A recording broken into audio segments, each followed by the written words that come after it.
good morning, everybody. Welcome to the new episode of Chip-Pe-Charcha, an initiative by VLSI Society of India. Today's episode is very special, and I'm privileged to have a episode on the chip which changed the world, celebrating 30 years of the Pentium processor. And with me to celebrate this occasion, I have three semiconductor legends with me. Vinod Dham, also popularly known as the father of the Pentium processor. John Crawford, one of the key architect of many generation of the Intel processors. And Avtar Saini, also basically very key part of the many processor generations at Intel. So it's my privilege to introduce these three gentlemen who are basically legends in the uh, history of computing and history of the semiconductor processor design. So welcome Vinod, welcome John, welcome Thank Avtar. you. Thank you. Thank you. So maybe we are going to start with Vinod uh, on how the whole idea of the Pentium came, where we were like earlier dealing with numbers like 386, 486, right? Uh, you came up with a totally new paradigm and also new nomenclature in the history of basically Intel. So can you just share with us that how did the whole idea of the Pentium came about? Yeah, I think to be honest, the idea of Pentium did not come about on day one when we started now what we call Pentium. It was actually called P5, which was an internal code name for, I guess, the fifth generation of microprocessor, logically from 386, 486 to the Pentium. But as you may recall, one of the key things about numbers is they're not copyrightable, but the words are, the names are. And we were beginning to now see competition from outside, making processors to be competing with us in a more serious manner. And I think the company decided to create a differentiation between our offerings and their offerings by actually naming it as opposed to numbering it, which wouldn't have allowed us to do the same. So I think that was really the basis on which the name Pentium or the name was given. But I'll give you a little story, a background story. The name was really brought about almost towards the end of the project. And Andy had called a meeting. He was typically always very serious about not calling too many people to meetings. And I'm really glad in this meeting he did not, because I remember how scared I was when I left the meeting. Because in this meeting, there were three names that the people had chosen, the marketing people had come up with. And we were supposed to vote on those names. And I remember one of the name, because I chose it, that tells you everything about my ability and knowledge about marketing, was Intellect 5. I loved it. It was Intel Technology 5, and I just voted for it wholeheartedly. There were more marketing and salespeople, so they voted for this very sexy sounding name, Pentium, which sounded to me like a name out of periodic table, and that's why I was not too excited about it. And then there was a third name I'm forgetting. It's been too long. But then Andy Grove said at the end, this should not leak out. And then it sent chills through my body saying, there was 10, 12 people. If one of them leaks out, uh, who would know who did that to him? I was so scared. I told Andy at that point, Andy, please don't disclose the results of this voting in this meeting, because I'm going to leave right now. You want to disclose after I leave, I'm fine. I never want to be blamed for having potentially leaked out a name. So he kept it to himself. He had the voting. And even I learned about it after the meeting.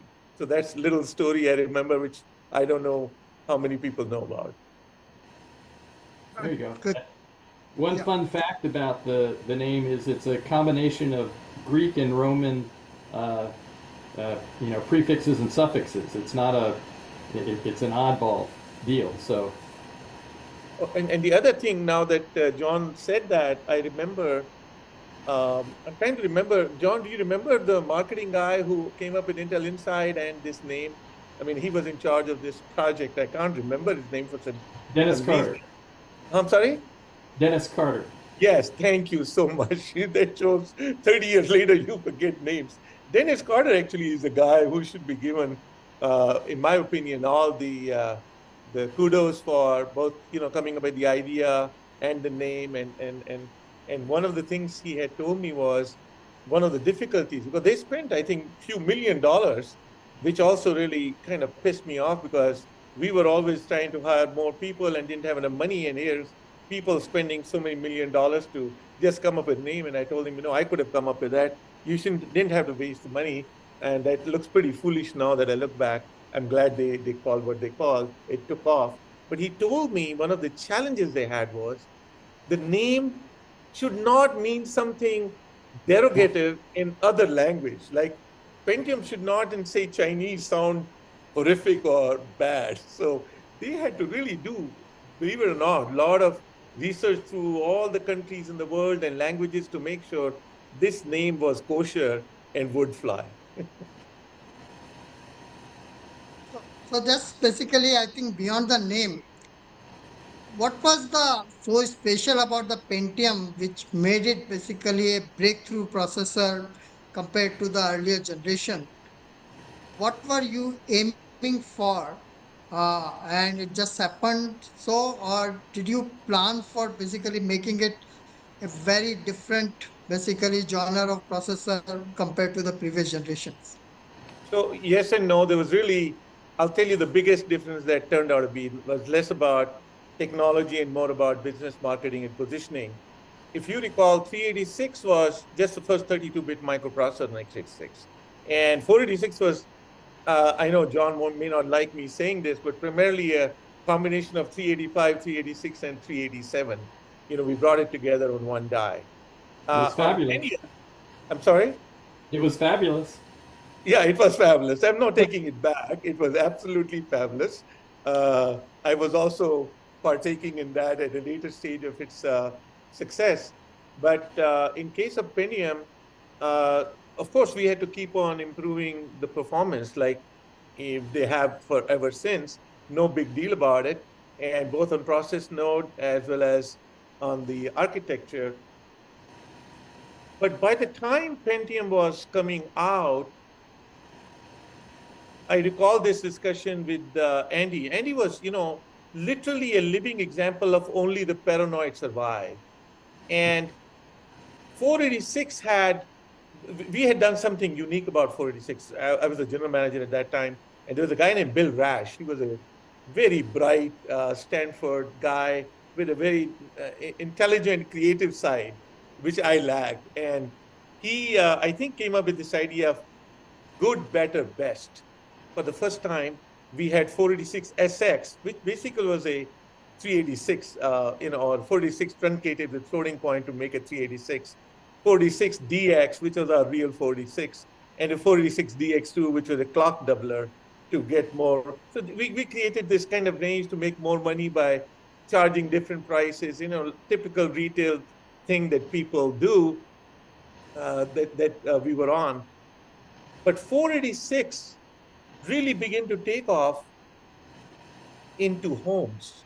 That is not just in corporations, but people begin to buy the computer for home use, homemakers.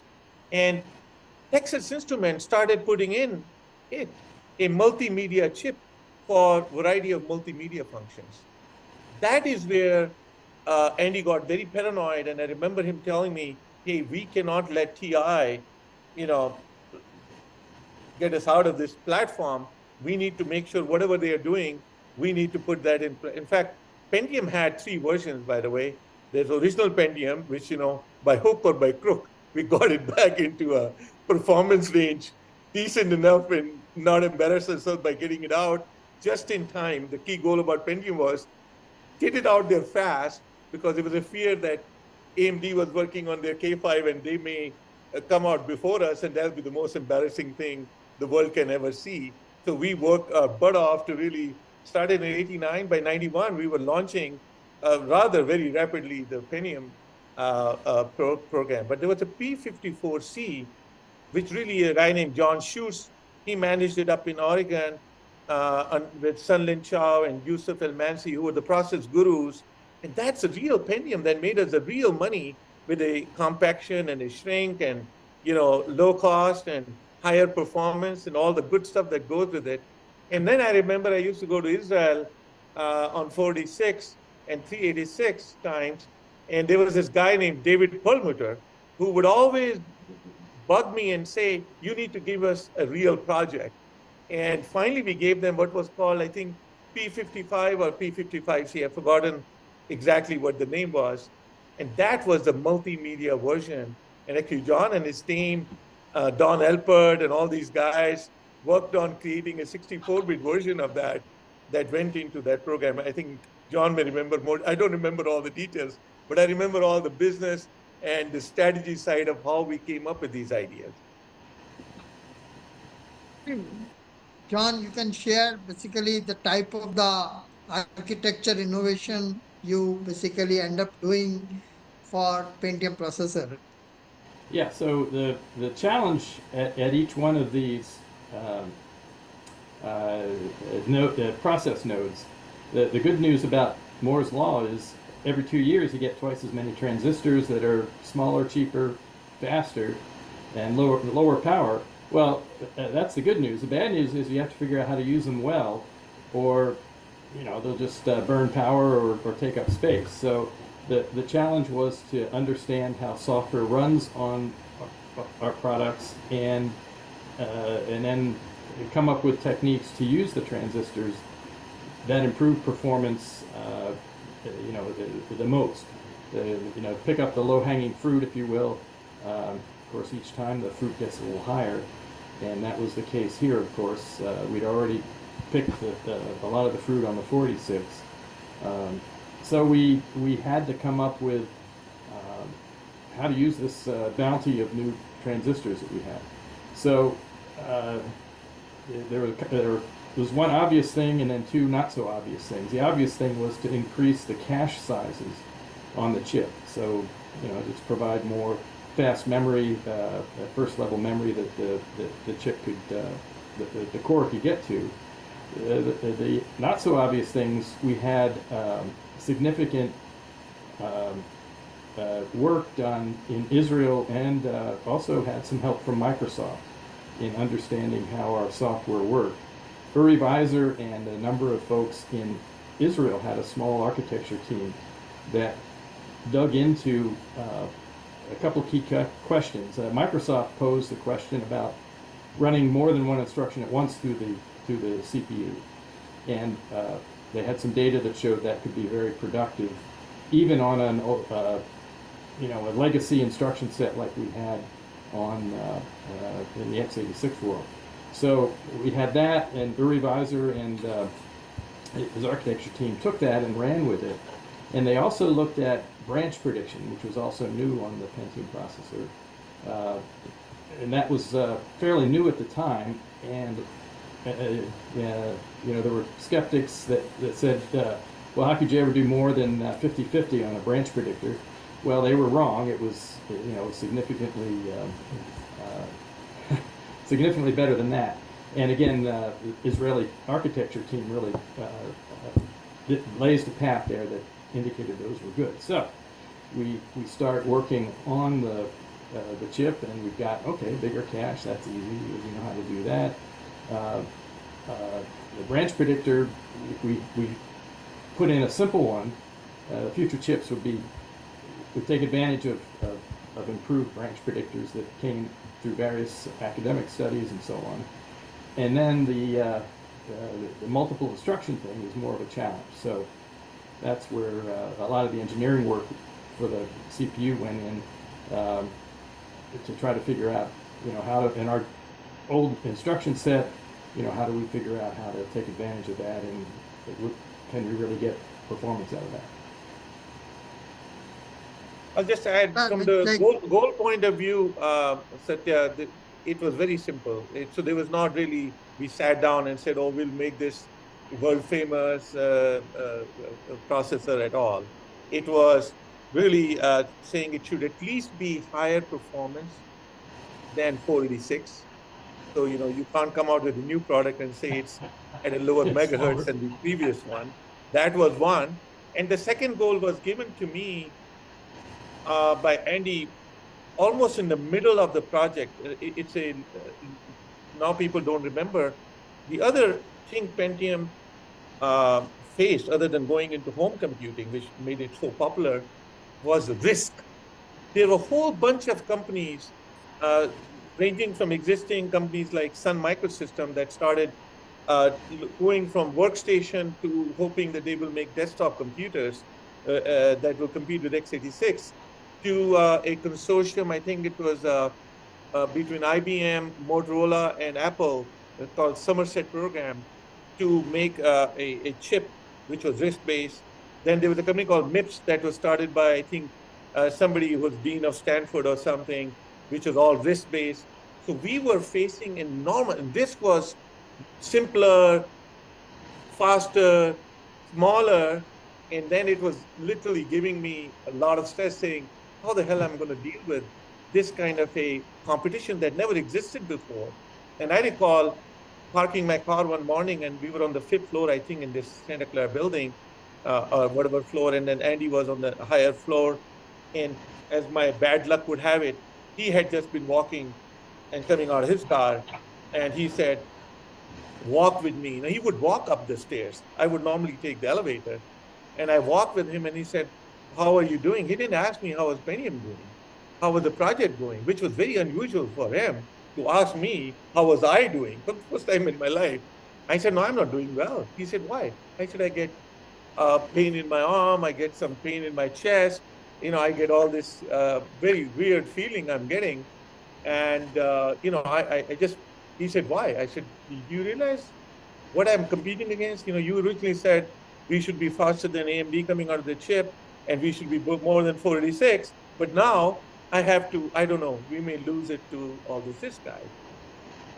He went back to his office. I think he had an admin called Karen. I remember her, the sweetest person in the world. She called me an hour later after I'd been in my office saying he wants to come see you. And I said, shit, man, I'm going to get crap again. And I go up there. And he took me to his conference room, which was right adjacent to his cubicle. And he said, look, I can see what you must be experiencing, but I'll tell you what you need to target for. He came up with this, by the way.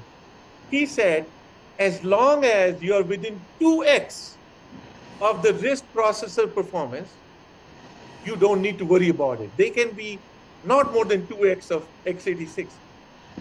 And Wow, that's a low bar. I said, how did you come up with that?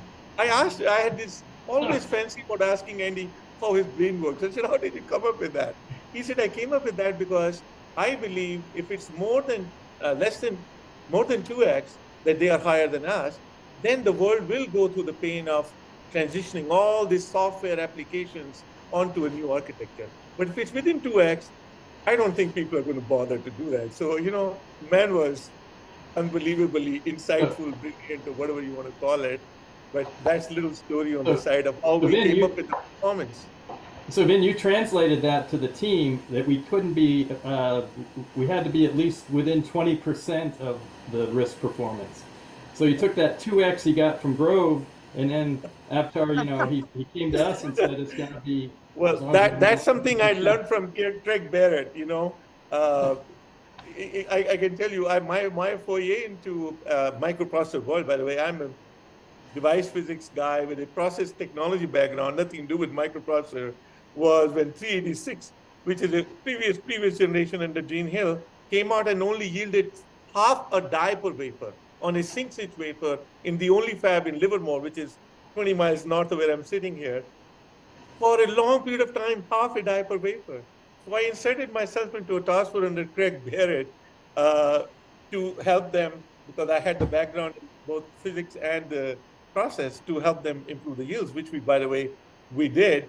But there was a lady named Vicky Pope and a guy named Dave Marsing who were the engineering managers and yield engineer in the fab, and I would work with them. I moved to Fremont to be close to Livermore, and we came up with a 11 die per wafer target. And Craig Barrett said, no, no, no, you should be able to do at least 22. And I was so pissed off. I said, how in the world did you come up with that? We spent 6 weeks coming up with a number. He said, no, that's what you will do. Okay. So that's what I did to you guys, saying you need to be within 20%. So there was one Avtar, you other. are pretty quiet, right? Tell us basically something about your experiences during the Pentium development. Could I jump in with just one more topic on the goals that we had?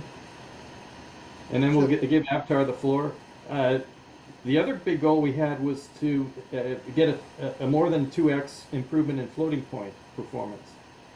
486 integrated basically almost literally the 387 execution engine onto the die, and we got performance that way. But on the Pentium processor, we completely redid the floating point, top to bottom. Everything was redone. So that was a big challenge, and I'm sure we'll come back to floating point sometime later in the discussion. But we had a couple really strong engineers. We had a strong lead engineer, development engineer, and a strong lead microprogrammer on the floating point. And there we go. So go ahead, Avtar. So I have a slightly different view.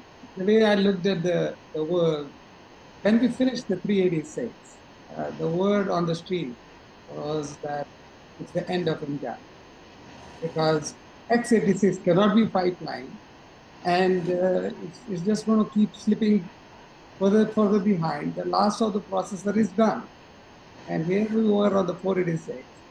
The 486 to me was the key project where we pipeline. We and John and Pat and all came up with this great idea that we add one more stage to the pipeline. We can still pipeline, and we can still deal with legacy, and we can still be within 20-30% of the risk performance for the same process. And that exactly was it. In fact, it was so odd in a way that within Intel we had the risk projects going, because we didn't know whether we can do the exercise, whether we can go to the next week. And 486, really, it was a bit more than putting 386 and 387 together, because really pipeline. And that was the key to breakthrough. And then from that, when Pentium came, we did superscalar. We put, in a way, two 486s next to each other. And then from there, of course, the P6 and follow-on processors came. So that was kind of the key to break the whole mode. And that is when, as Vin pointed out, he said, if we are within 20-30% of the performance at the same process level, nobody's going to switch. And that kept us going for a long, long time and made Pentium what it is. It's a simultaneous execution of the instruction in two pipeline. That I would say was the unique characteristics of Pentium, if that's what you were. Yeah. But the 486 made the pipeline happen. That's right. Thank you for bringing Yeah, that. Were you ever basically? I wasn't there compared when that happened, because I came into 486 almost when it was to be taped out, because the guy who managed 486, by the way, and 386 was Gene Hill, who I actually reported to as part of 386 task force. And the reward for 386 task force being successful, which was his chip, by the way, was he gave me 386 compaction, which also took off in a big way. But then, I don't know, whatever reason, he left Intel suddenly. And I remember Dave House, who was the general manager of microprocessor group, calling me in, saying, you have big shoes to fill. And I said, okay, fine. So I go in there and inherit 486. And actually, Pat was design manager. He worked for me shortly for a period of time till we taped out. And I don't know how many of you remember, there were 9 revisions of 486, B1, maybe more than 9. I remember B1 through B9, and there must have been A before that. So I just lived through that. That was the chip of the week, right? I'm sorry? We had the chip of the week? Yeah, there was. So it was because we were again rushing out because Motorola had already come out with their equivalent of our 46 already. And so, in fact, the moment we 46 came out, I think after and team booted it up on DOS, I recall, it worked, or it at least wiggled. And then I went out and told Andy Grove that, hey, it wiggles. He said, okay, we're going to Comdex. And now Comdex used to be in LA sometime in September. And there was a Comdex in Chicago in March that year. And we just had it out in February. He just put together a Comdex around 486 launch. I mean, it was amazing what was going on back then. Just to stay competitive with our competition, we were doing amazing things. Yep. Yeah, They so all I- had their challenges. Pentium had its challenges. 486 had its challenges. Yes. Oh no. I think all these chips had these challenges. I mean, is it? I don't remember, but I know Ken Shoemaker and team. Didn't they almost redo the RTL? Or John, you or Avtar may remember. I was not so close to the nitty gritty of it, but we had reset the program and done a lot of work again because we thought we were running way ahead of ourselves. Maybe both of you can say something about that. Yeah, I don't remember extensive. We did the RTL on the. Are we talking 46 or the? Pentium. Pentium. Yeah, I don't know. You know, we had to make we had to fix some problems, but I don't think it was a wholesale kind of thing. One story I want to throw out that Avtar mentioned was the reason the 46 and then the subsequent chips were able to stay in the marketplace was that we were able to do pipelining. And the risk guy says, "Oh, that x86, that complicated thing that you'll never be able to pipeline," but 46 was able to accomplish that. And I remember a sales conference or a sales meeting with Sun Microsystems. We were trying to sell them the 386, which I think we actually were successful at. And one of their key software guys, Andy Glue, asked a question. No, it wasn't Andy Glue. Who was it? Well, it was one of their key engineers. They asked the question, how many bytes do you have to look at to know where the next instruction starts? And that's really a key metric that we hadn't even considered. I mean, the 386 was just a one instruction at a time kind of thing, and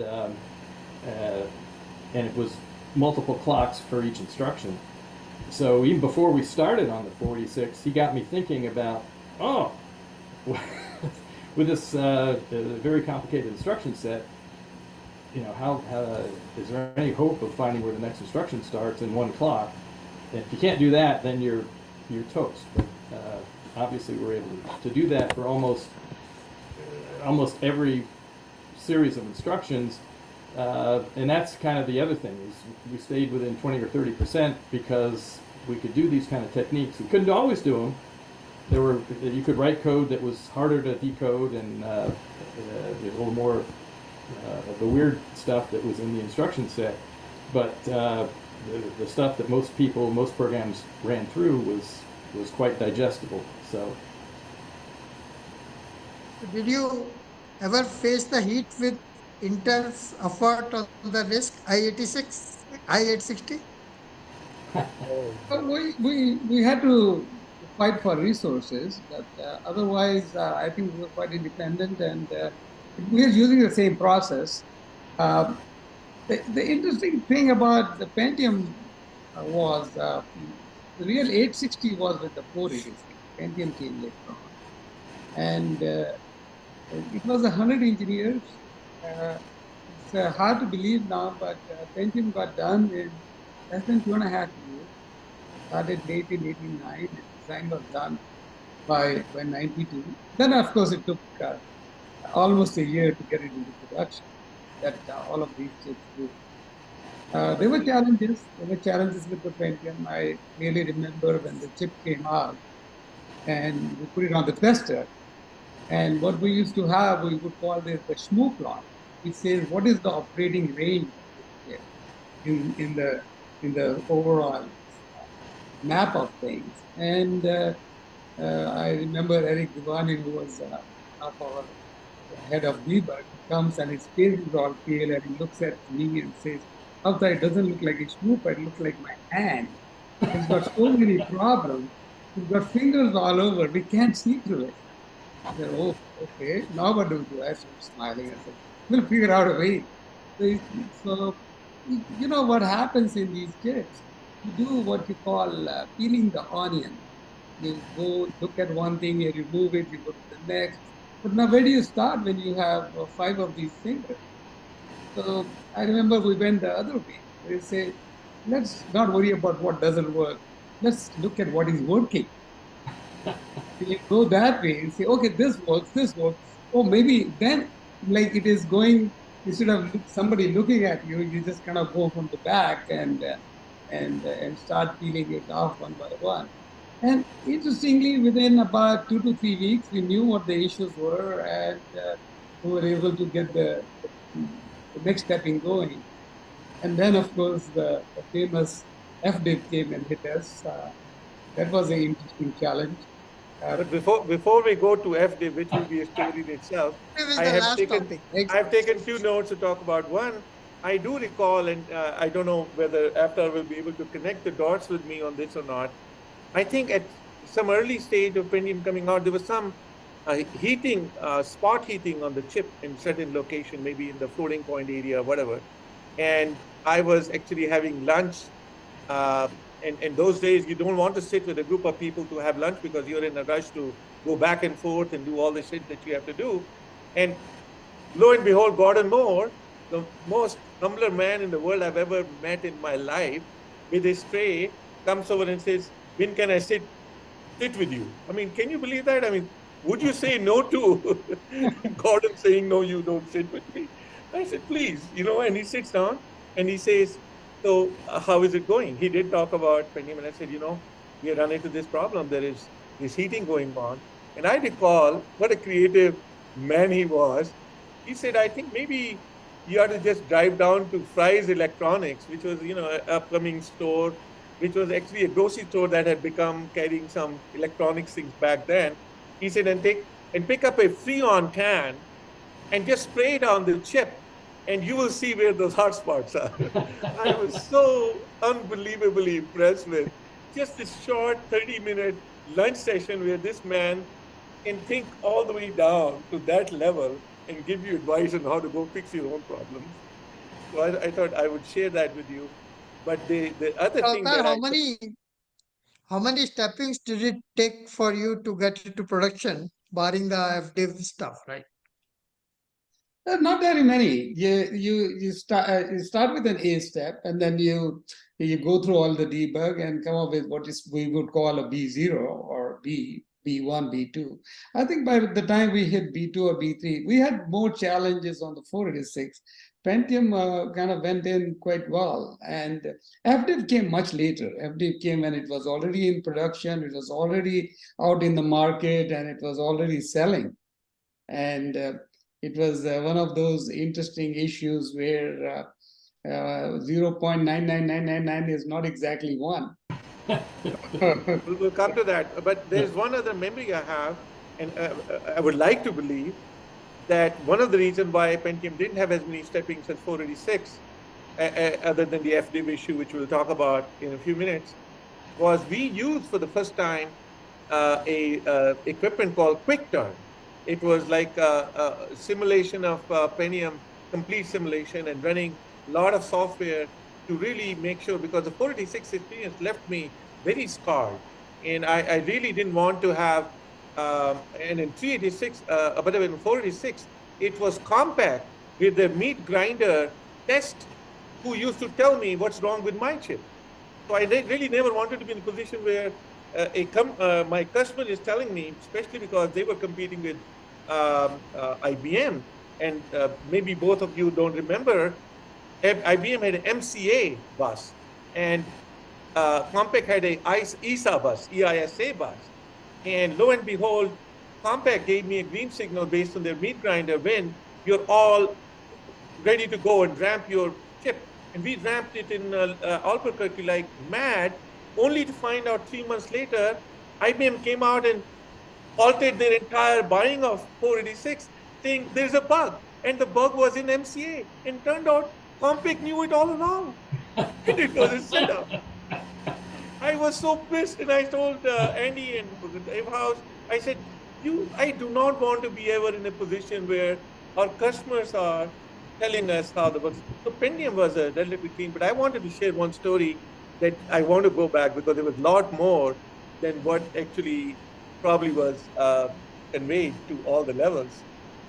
Andy Grove had asked Jean-Claude Cornet, who was actually the general manager of Santa Clara Microprocessor Division, to have an offsite between Dham and Claude Leglise, who was my colleague, who was in charge of I-860, is the program that was called. Now, that was a risk-based chip, by the way. I don't know how many people know that. And then we were doing x86. This was late in the game, halfway, or maybe 60% way into Pentium development. The resource issue that Avtar pointed out, recalled me. I was struggling for resources they were not giving me because there was a question, should Intel go the RISC way or should Intel stay the x86 way? I recall that offsite somewhere, I don't know, in Pajaro Dunes or wherever, where we had shouting matches because clearly I was fighting for Pentium and my survival. And they were fighting for RISC, which was easier to because it really was a sexy thing and the whole world was adopting it. And then we didn't know what Jean-Claude will take from that meeting and go up and present to Andy. We were not authorized or invited into that discussion at all, which was a high-level management discussion. But what I learned later from some people, including Gordon, was there was no way in the world Intel management was willing to give up x86, period. So I think at the highest level, they had a clarity in their mind. That, and I think I don't know what they did with I-860. I think, after you may remember, what happened to I-860? I remember One of the supercomputer based on that, right? The Hypercube supercomputer they made based on the I-860. tried to. So one of the parallel computer Hypercube before Paragon, I think that's what they did with I-860. At least I worked on that at that time. Yeah, we tried to make some lemonade. But anyway, what was the? I remember it is a little slightly different. That it was the customer. Jean-Claude took both the chips to the customers, and it was the customer who was saying, "We are not going to put this much investment in something which is just a little bit better than 46." And so customers decided. They said, "We're not going to put investment. Stay with that." And I think that's the best thing to do. Yes. So during the whole course of the development, was any time Andy was very upset with the way things were going? Andy was not very upset about the way things were going. He was, I must say though, there was enormous pressure. Unlike, by the way, when 386 came out, despite half a diaper wafer, we didn't get a black face in the world because there was only one customer in the world who wanted 386, and that was Compaq. When 486 came out, there were dozens of customers lined up outside ready to grab it and run with it. And that's where I think this marathon of fixing B1, B2, B3, B9, and then finding out that Compaq played a game with against us, against IBM with us, became apparent.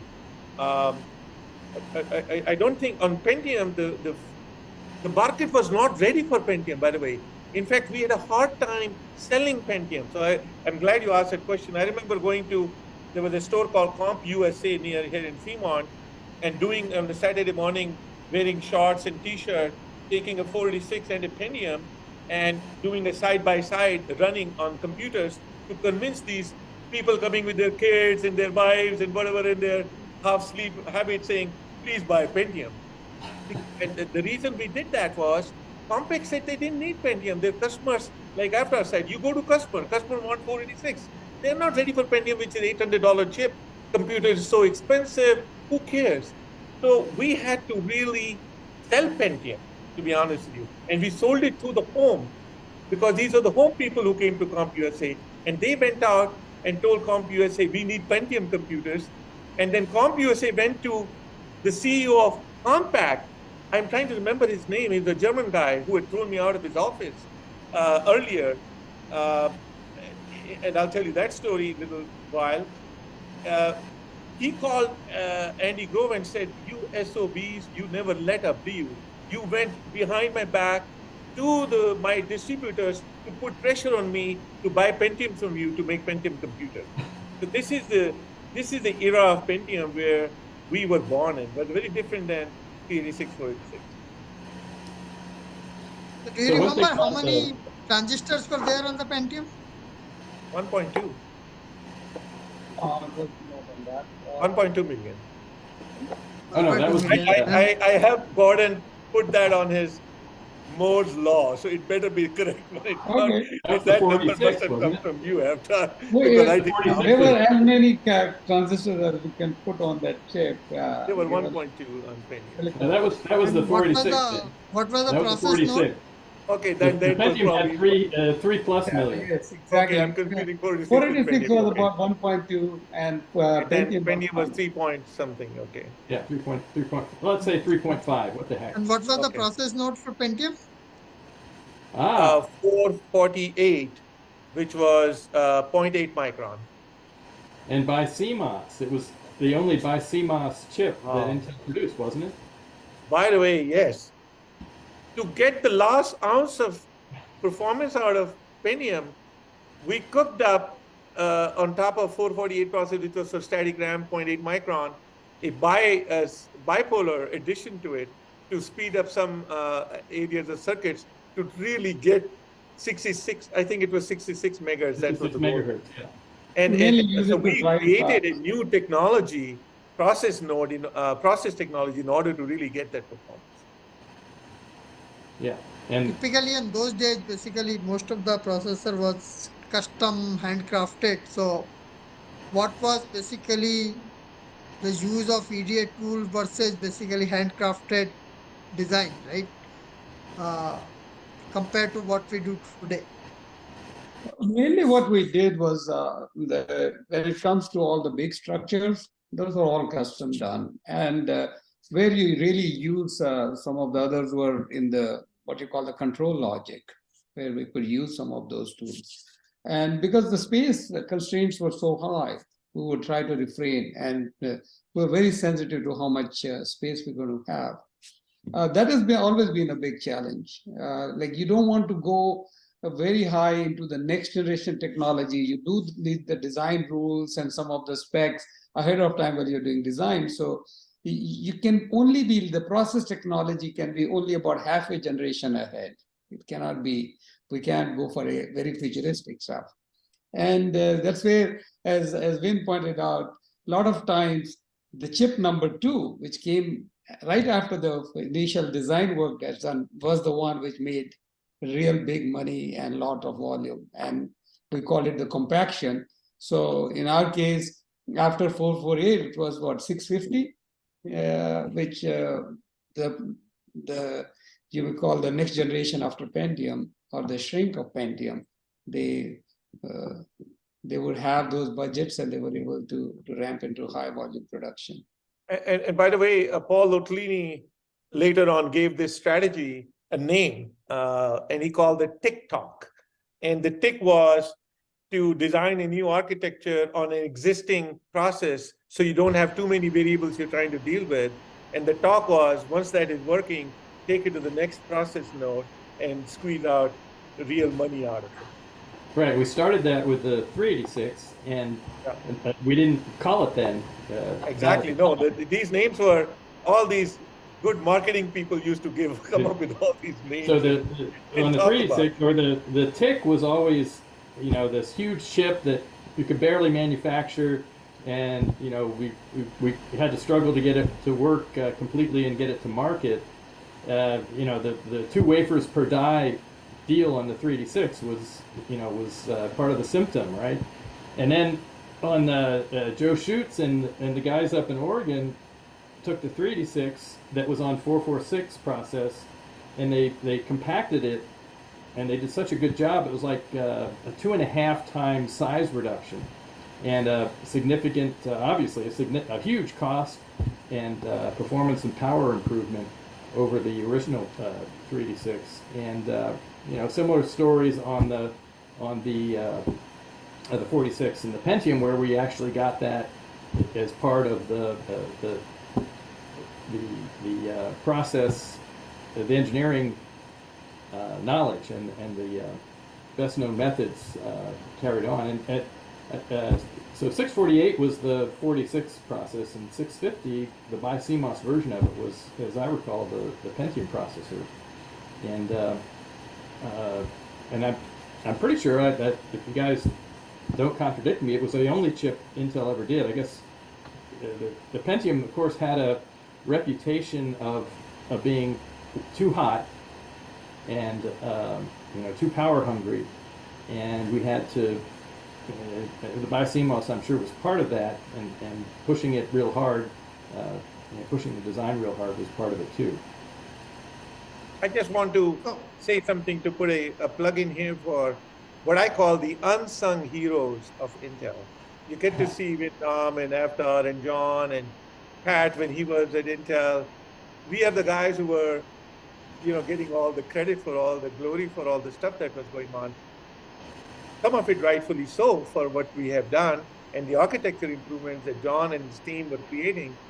But process node at that time was the biggest differentiator Intel had. Intel was the leading process technology company, thanks to Sunlin Chow, Yusuf El-Mansi.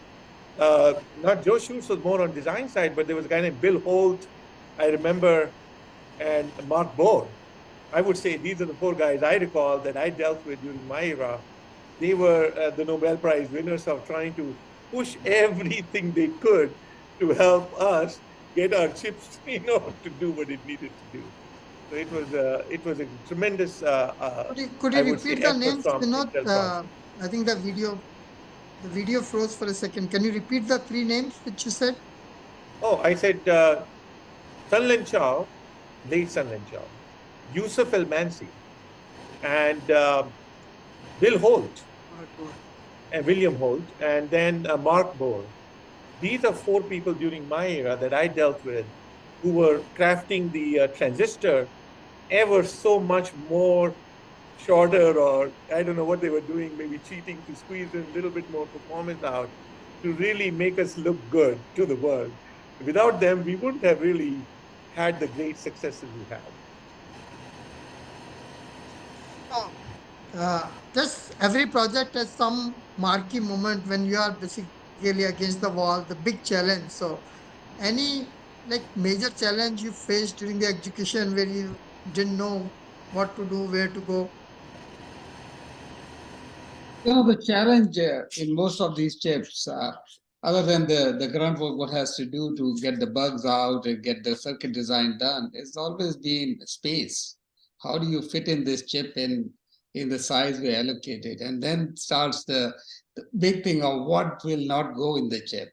And then people like me are the bad people who sit run meetings, and everybody is wanting their pet little thing in there, but then you draw the line and you say this is coming in and this is not, and that is tough. That is tough. But I think ultimately you want to play a very big balance where on one side you want to make something which is producible, but it also needs to be attractive. It needs the features. John and I, you know, there's one other aspect of Pentium management which I want to elaborate on. John and myself, we were co-project managers. So we sat in this two offices in the corner of the building. One of the things we decided up front that we will never disagree in public. We would fight our issues, we'll argue in our queue. To not make, so that was something very interesting. It had never happened before that two people are jointly going to manage the project. And I find as a major highlight how we were able to go through it. We play the good and bad, but we always decided everything in public was had to join. The sound is, I think, losing for some reason on your side, Avtar. It's Only after Really? a little bit. yeah, a little bit lost towards the end. Yeah. No, I Okay. just wanted to add the management of Pentium when I took over. I did what Intel had traditionally called two in a box. So they were two in a box, and I'm really, really glad it worked out that way because they both brought very distinct and overlapping skills into the project. One on the architecture side, John, and then execution, of course. After excelled outstandingly in executing the program, and I just can't believe this program would have happened without these two people working with me. And of course, there were a lot of other good people. I don't want to ignore. There was Sunil Rahan who did all the product engineering and testing, and there were some other folks in some other areas of the program. But uh, I think And despite the setbacks in all the blood, sweat, and tears that we went through on this program, we came out quite successful and actually went on to become very well known. And I think you're running out of time. If you want to talk about FDIV now, you can do because we've delayed you now. No, man. Means so all the basically good things we have talked. Do you want to talk about FDIV or skip it? I wanted to jump in on the project management because it was really unique. When we first started the project, Avtar and I did a geographic separation of the project. So he took the western half of the chip, and I took the eastern half of the chip, with logic, circuit, and microcode. They each split up, and the way that worked for me is they gave me the most experienced circuit designer, Eric DeWine, to be the circuit manager on my half of the chip.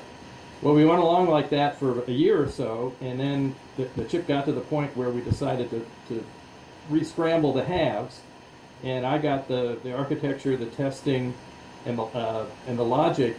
I think most of the logic, maybe all of it, I don't remember. And then Avtar had the physical design and the execution to get it pulled together. So that was another split. We split it that way, and then rode that through the end of the project.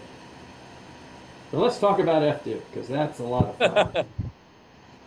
FDIV was a major problem, of course, and it came in the marketplace. For a long time, we kept saying that it is a non-issue, and then Okay, can we pause for a second? And just can we pause for a second?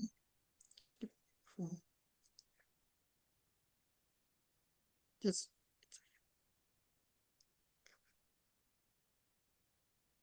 camera. Video.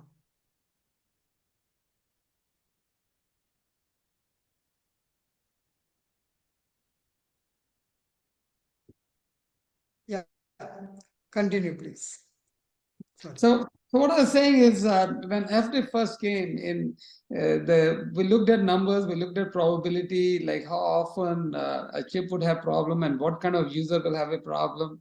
And we kept telling the world that it is a non-issue. But the world didn't want to hear that. Even if it was once in a trillion problem, which will happen only in certain cases, it did not work. But then Intel embraced it and said, we will recall it.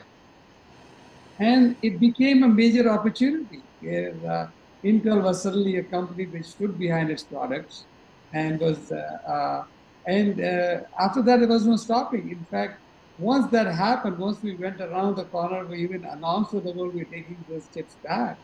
It became a major plus for Intel, and the business just shot up like crazy. And we more than made up for whatever write-off we took. I remember Q4 of 1993, I think. And the Q1, we were making money. Yeah, let me add some color to that since I got to see.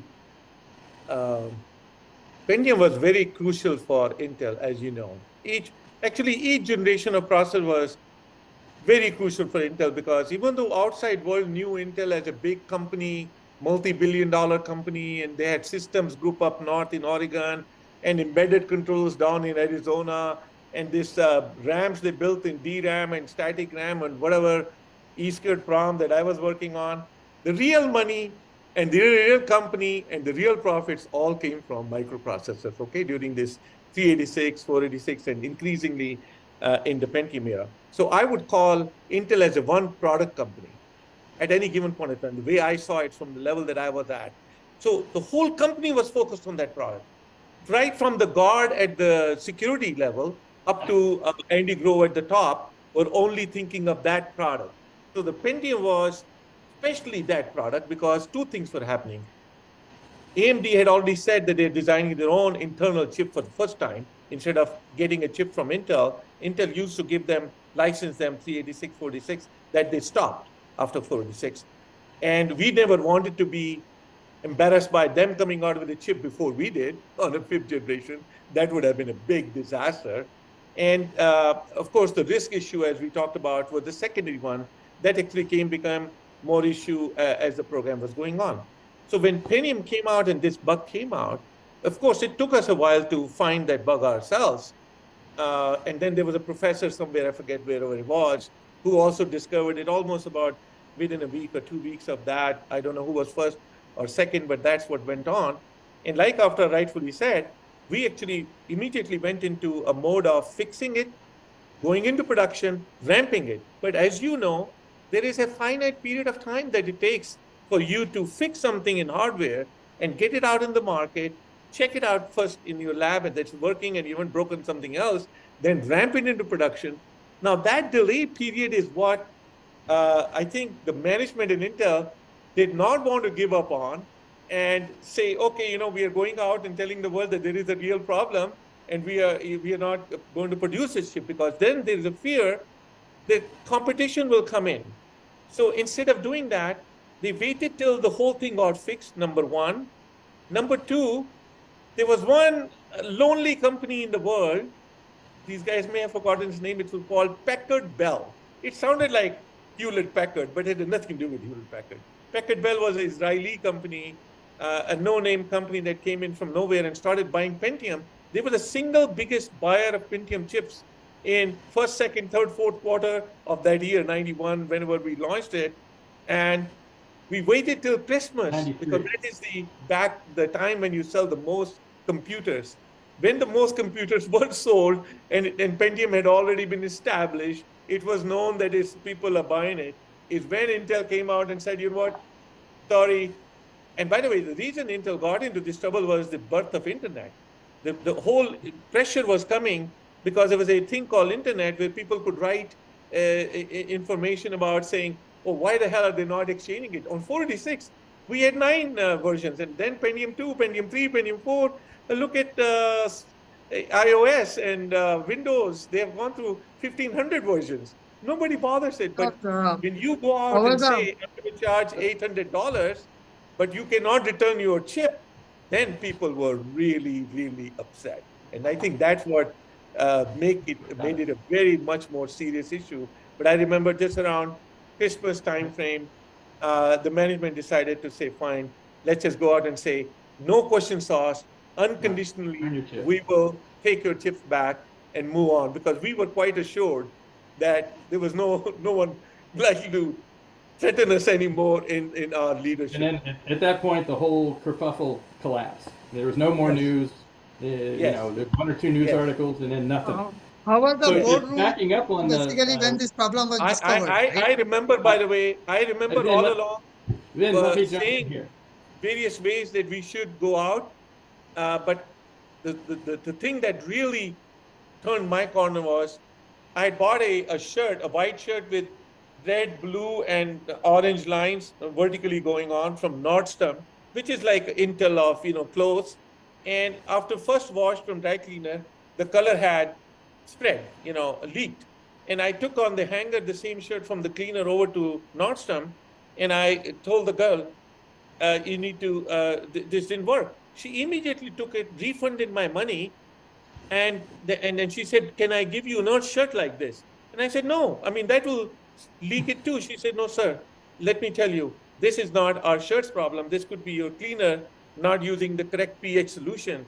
But we have a policy of unconditional return, no questions asked. That day I went to that next morning meeting where I was there. I said, guys, let me narrate to you what happened to me yesterday at Nordstrom. No questions asked is the kind of thing we need to have. And then just within few days, there was a no questions asked and unconditional thing. That was the end But of the. but we waited. I agree with Avtar. We waited longer than we Too long. should have and could have. That's a questionable thing. But there were bigger forces at play who were making a decision on when to call it and not to call it. So the reason it got into the chip, I think I mentioned earlier, is we completely redid the floating point. You wanted to double the floating point That performance. was all John's fault. He redid Right. the John- floating point from I- scratch. John, you wanted- wanted to 1 minute. You wanted to double the performance of floating point, so you decided to advance the pointer 2 times in a loop, right? So there was a completely redone floating point, and the x86 has these transcendental instructions that do things like the sine and cosine. They're bits and pieces of sine and cosine that help accelerate that kind of thing. And we even changed the algorithms for those. They're the kind of algorithms done in microcode, if you will. And all of this stuff had to be tested. We even went so far as to purchase an old VAX machine that had like quad precision floating point, so that we could test out the algorithms to many more digits or bits than we had on our chip, just to make sure we were on the right track. And I remember Harsh Sharangpani, who was the microcode guy that led that side of the floating point, came up with a stipple plot to show the little dots for each amount of error, and what you wanted was a straight line within half a bit across the whole the whole range of it. So we really tested the hell out of that. Those were no problems with those. Of course, they were infrequently used, but we had to get them right. Multiply and add were used all the time, so any kind of floating point would have popped up. The problem with FDiv is, and we used a new algorithm for that, where I think it was 2 bits per clock that we wanted to run the divide through. So it was a new piece of hardware, and the problem was so it took an initial guess. So whatever numbers you're dividing, it looks at them and then comes up with an initial guess on what the quotient would be, and then it iterates to zoom in on what the actual number is. It runs through a number of steps. Well, the problem was in the logic that came up with that initial guess. Well, it guessed wrong in certain cases. So it took some time to find it, and it turned out in March of I want to say 1984, Intel testing had come up with a problem, and we had scheduled a fix into the next step in. As Vin said, it takes time to get it in. And I think later that spring, Professor Nicely, I think he was from the University of Maryland, published, this is the problem. This chip can't divide in certain cases. So, or it comes up with inaccurate answers. I mean, it was close, but it was not the precision it was supposed to be. So, that started the kerfuffle. And I think in that fall of '84, if I remember right, that's when... It's 1994, not 84. 84, 94, 2004, whatever, yeah. 94. We were, War Room, and God bless him, Harsh Sharangpani took the lead on this and was driving, dispatches and understanding of it and what to fix and everything like that. And so it turned out, for all you engineers on the call, it was an example of a failure of kind of premature optimization, or kind of hand optimizing something that you should not have tried to optimize in the first place. Because it turned out in this, I mentioned this initial guess piece of logic that would spit out a guess and then iterate to come up with the right answer. The engineer on the project had decided that he was going to optimize a couple different quadrants of the thing, and he got 3 of them right, but the 4th one was wrong. and it took that long to find it. And when they went to fix it, they just punched the equations into a CAD tool that spit out a solution for the logic that was smaller than the hand optimized one. So you know, there's a lesson there if anyone is still doing hand optimization, that kind of stuff. And then that was, you know, so we were able to get that. It was already then it was already fixed. It was already scheduled to be in production. We just didn't have the urgency to shift the steppings over. I guess it was known by some of the engineers in the manufacturing or in the test side, but didn't get the visibility it deserved, I guess, to get that kind of fix more expedited.